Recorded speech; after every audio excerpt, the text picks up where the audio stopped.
The Enlightenment was an 18th century period embracing a new form of thinking, with an emphasis on rationality and the scientific process. Enlightenment thinkers were called philosophers and proposed ideas like men's natural rights, the relationship between ruler and ruled, and they encouraged critical spirit.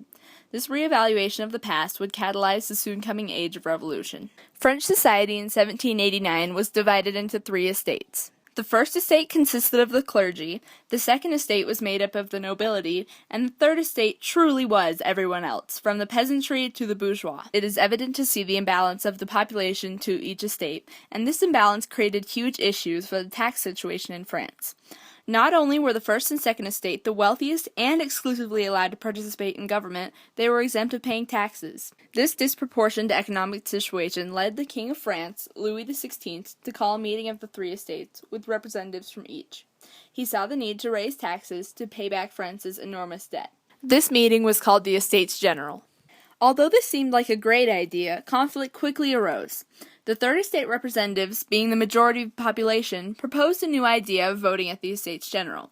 They wanted to vote by head, whereas the first and second wanted to vote by estate. When the third estate chose to assemble separately as a national assembly, they were locked out of the Estates General. Refusing to back down, they remained as an assembled group and were committed to write a constitution on their own. This gathering was at an indoor tennis court and came to be known as the Tennis Court Oath. A month later, hundreds of revolutionaries took over the Bastille. It was a symbol of the king's absolute monarchical tyranny. Rioters and additional French military support seized weapons, killed the guards, and beheaded the Marquis de Launay. The capture was known as the Storming of the Bastille and represented the end of the Ancien regime. This would be the major violent turning point to start the revolution.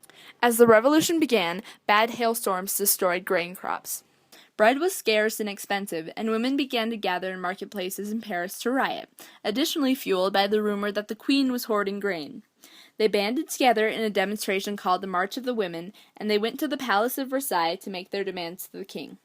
This was the beginning of the October days, and the king and queen were forced to move out of their lavish palace to live in Paris, thus ending the independent authority of the king. The revolution has been going on for 5 years now, and the people of France have nothing but contempt for the monarchy. Knowing this, the Duke of Brunswick issued an order that threatened to level France should they harm Louis XVI. This upset the French people even more, and his Brunswick Manifesto would then trigger the storming of the Tuileries. 20,000 men and women stormed the Tuileries Palace, where the monarchy had been basically imprisoned since the October days. The crowd effectively suspended the monarchy and put the royal family in prison. A month later, the National Assembly officially abolished the monarchy and declared that day to be day one, year one of the new French Republic. The National Assembly was then divided by two groups, the Montagnards and the Girondins. The king's execution was voted on with a razor-thin majority, and he was guillotined shortly after. To control the growing crisis, the Committee of Public Safety, or the CPS, was formed. Along with the king, the CPS would be responsible for executing 16,000 to 50,000 people in the revolutionary tribunals. It wasn't long until the CPS took over the government. In what was called the Reign of Terror, the CPS had executed over 20,000 victims nationwide. Robespierre, the leader of the CPS, believed that terror was nothing other than justice, prompt, severe, inflexible. On 9 Thermidor, Year 2, Robespierre gave a speech to the National Convention declaring them all suspect. Unwilling to suffer under the hands of Robespierre, the National Convention attacked, arrested, and later executed him.